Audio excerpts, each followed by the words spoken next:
casal Charles e Ray Eames foi marcante no design americano pós-guerra, e os dois estão entre os mais importantes designers do século XX. Eles são lembrados principalmente por seus móveis, apesar de terem trabalhado com impressos, exposições, arquitetura, vídeo, fotografia. Mas, acima de tudo isso, está ligado a eles a imagem que construíram de si mesmos, felizes, bem-humorados, descontraídos, brincalhões, trabalhando e levando o prazer a sério. Charles Eames nasceu em 1907, em St. Louis, no Missouri. Ele iniciou o curso de arquitetura na Washington University, mas saiu depois de 2 anos. Ele foi dispensado por defender o arquiteto Frank Lloyd Wright e por demonstrar interesse na arquitetura moderna.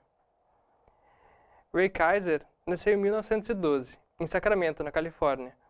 Estudou pintura expressionista abstrata com Hans Hofmann, em Nova York, e se tornou uma peça importante na arte abstrata americana.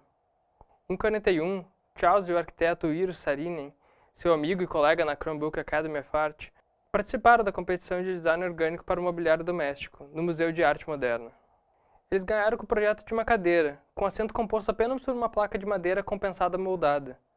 No entanto, a fabricação dela era impossível para a tecnologia da época. Eero não continuou a ideia, mas Charles ainda buscava uma solução. Ele encontrou parceria para esse projeto e para a vida em outra colega da Cranbrook, Ray Kaiser. Ele terminou seu antigo casamento e casou-se com ela, um ano mais tarde, em 1941.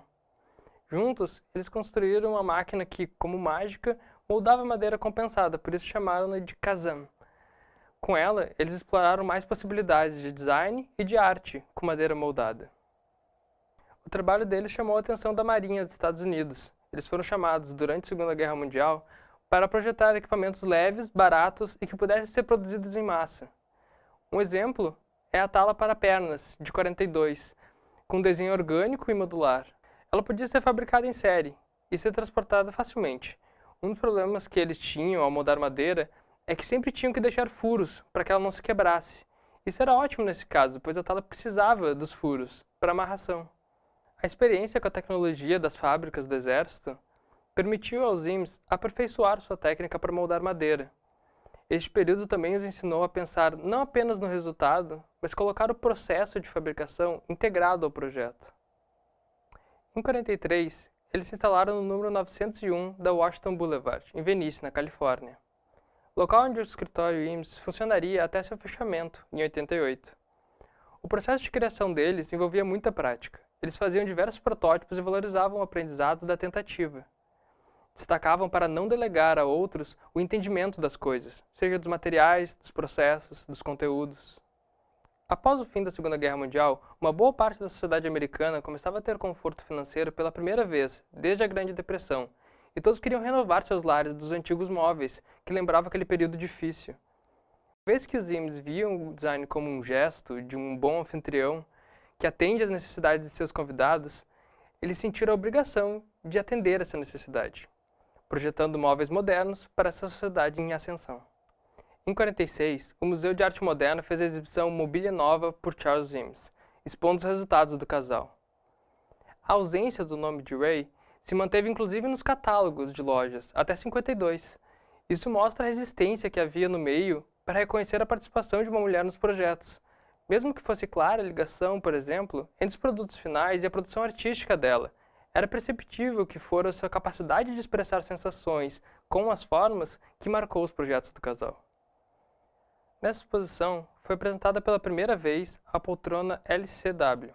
Nos anos seguintes, variações dela, com pés de metal ou com altura para mesa de jantar, também seriam produzidas. Eles sempre buscavam projetar itens com baixo custo de fabricação, adequada produção em massa e alta qualidade no resultado.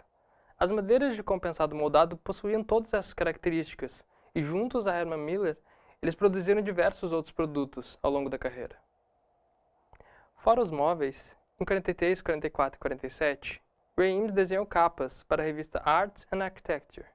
Em 1949, eles se mudaram para a casa, cujo projeto começou como um estudo arquitetônico para essa mesma revista, e onde viveriam o resto da vida.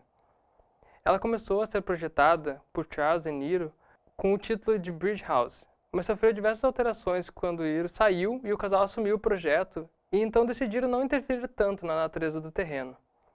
Sua versão final é conhecida apenas como Casa Eames, e foi projetada inteiramente com itens de catálogo para construção industrial, e por esse princípio prático foi montada em apenas 90 horas.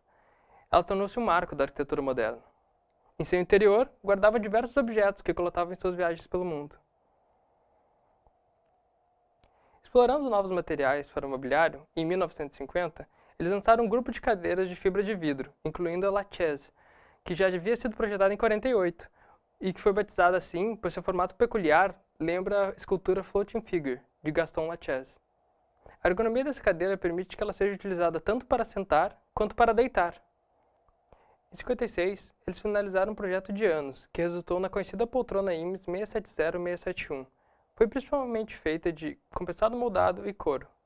Nos anos 50 também, eles começaram a produzir filmes. Esses vídeos normalmente envolviam o fascínio que o casal tinha por brinquedos, e a produção de curtas como hobby permeou o trabalho de ambos ao longo de toda a vida. Eles destacavam a importância de levar isso a sério, e de como eram essas brincadeiras que faziam de fato todo o trabalho funcionar. Os conhecimentos que adquiriram com os vídeos abriram portas para que fizessem animações e filmes instrucionais para diversas empresas, e se mostraram também excelentes comunicadores. O governo aproveitou essa capacidade para mostrar a proposta de um aquário nacional em Washington, em 67. A IBM chamou diversas vezes, de 57 em diante, como em 68 e 72 para humanizar a marca e o computador, tirar o medo que as pessoas tinham dele e tirar o ar sério e ameaçador da empresa. A IBM também usou essa capacidade de comunicação para ensinar sobre as dimensões das coisas do universo no conhecido vídeo Power of Ten, de 77. Em 77 também, a Polaroid pediu que Charles e Ray mostrassem o funcionamento revolucionário da SX-70. E ao mesmo tempo, continuavam a produção de móveis, explorando outras formas e materiais, como o grupo de alumínio de 58, os Walnut Tools de Ray Eames para o edifício Time Life, em 60, e a Ames Chess, de 68. Nesse período também, seus projetos com exposições tiveram grande destaque, como o pavilhão da IBM na Feira Mundial de Nova York, em 64, ou antes, a exposição de matemática, também da IBM, em 61, que também contava com diversos vídeos sobre o mundo dos números e até mesmo uma gigantesca linha do tempo. No entanto, a união entre eles foi enfraquecendo, conforme os projetos começavam a desinteressar Ray, que não entendia e não se empolgava com a divulgação de ciências exatas nessas exposições. Ela se sentia deslocada no processo. Afastaram-se e Charles chegou até mesmo a ter outro relacionamento, mas mesmo assim o casamento deles não acabou.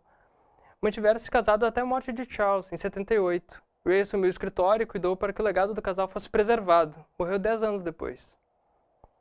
Sem tirar o mérito dos seus projetos, é claro, mas talvez a criação mais bem-sucedida do casal tenha sido a imagem de união entre eles.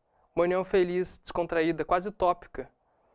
Era mais uma forma de dar aos usuários o que eles esperavam, pois era isso que as pessoas compravam. Compravam os móveis querendo adquirir um pouco daquela vida.